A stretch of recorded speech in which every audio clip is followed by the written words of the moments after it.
Hello there, this is Kuza, and welcome to my show. It finally happened, guys. I'm going to play Europa Universalis free. You might not know this, but this is my all-time favorite game. I've spent so many hours playing this. And this is not even everything. I've actually spent, I think, more time just planning for the game, just watching statistics, conducting diplomacy, planning a war, stuff like that. I mean, this is really an amazing game. It has so much depth and I'm just loving it. And now I can share my love for it with you guys. So here goes. This video will be just a kind of introduction, and I'm going to explain to you what I want to do. I am mostly a multiplayer type guy when it comes to grand strategy games, because the AI in single player, well, the AI in general is kind of bad, and it's not much of a challenge to actually just fight against the same old countries and getting stronger and stronger. So there are a couple of ways to make it more difficult and more challenging for yourself. You can either try and limit yourself by employing house rules, which is one of the things I usually do. And for this campaign, I'm going to do something new, something else. I'm going to actually change countries every time I'm starting a new session. Sessions are supposed to be about 30 years long, I think. Maybe they won't fit in one video, but in two. In any case, I think with any country you can do a lot of stuff in 30 years. It should be more than enough time to actually build it up and recover from anything stupid the AI has done previously. Now, the question remains, what country do I want to start with? I'm actually thinking about starting with one of the big countries, because I don't really want to stay for 30 years and maybe conquer one or two provinces with any minor. It's just boring, let's be honest. So I'm going to probably start either with the Ottomans or with England, I think. Because England is nice because you can actually fight France from the beginning, and France is one of the stronger countries. So even though the AI is bad, you can actually still have a little bit of a challenge. And the Ottomans are one of those countries that really need a little bit of work in the early game to be viable later on. The problem is, even if you prepare them pretty well, the Ottomans tend to just fall apart sometimes, and I really don't know how I can build them up to avoid this. Another country that would be interesting might be Austria, because you really need to get some personal unions in the early game to be better on later.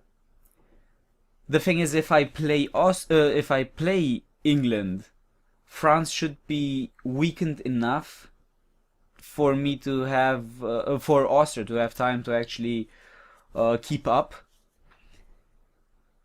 Maybe Burgundy would be another interesting choice, because you have a lot of possibilities for expansion. You are pretty rich, and you don't really need to fight against anything big at the beginning. But if you then choose France, you have a nice opponent to fight with.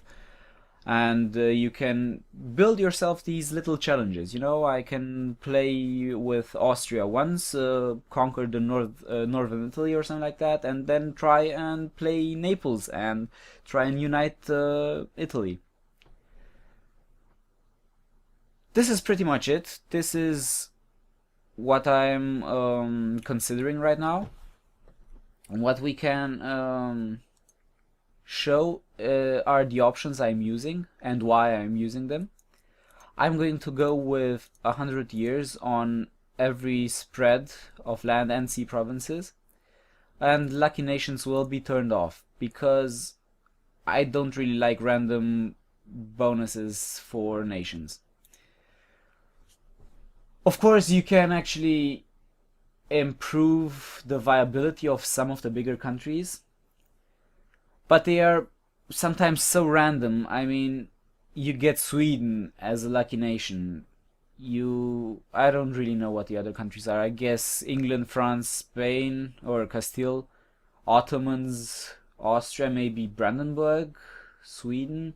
These are 6 right now. I think the Moscow probably, and I don't really know what the last one would be. Maybe Portugal, I have no clue. In any case, I don't really like those random just buffs for some countries, so I won't be using that. Also, I'm playing on normal because I don't really like to make the game artificially more frustrating. Because on the harder difficulties, you actually just gain less resources. And the point of these videos is to be entertaining, not to be frustrating and slow.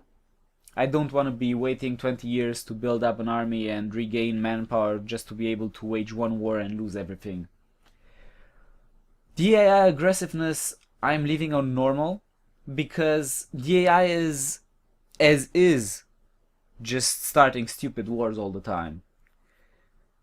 So keeping the aggressiveness on normal is just limiting this a little bit. If you put it on high or something more, it's just going to be a slaughterhouse in Europe and all over the world, and the AI nations will actually not have any manpower anytime, and you will be just able to sit out all the wars that happen around you and then just conquer everything without any problem.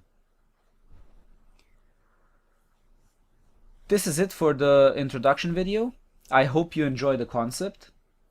I hope you stick around and watch the actual campaign.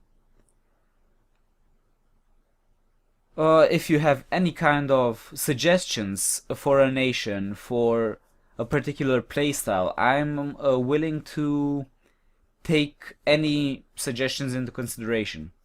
I mean, if you want to see me playing France as a colonial power for 30 years, we can do that. I can try and do that. If you, for instance, want to see me play as I don't know, a continental power of Portugal, I can try that as well. It's not very that intuitive, and some suggestions just won't work. I won't be able to play Austria as a sea nation and colonize Africa. It's just stupid. It's pointless. But some of the more interesting things I'm willing to consider. So thank you for being here. Thank you for listening, and I'll see you in the actual videos. Bye.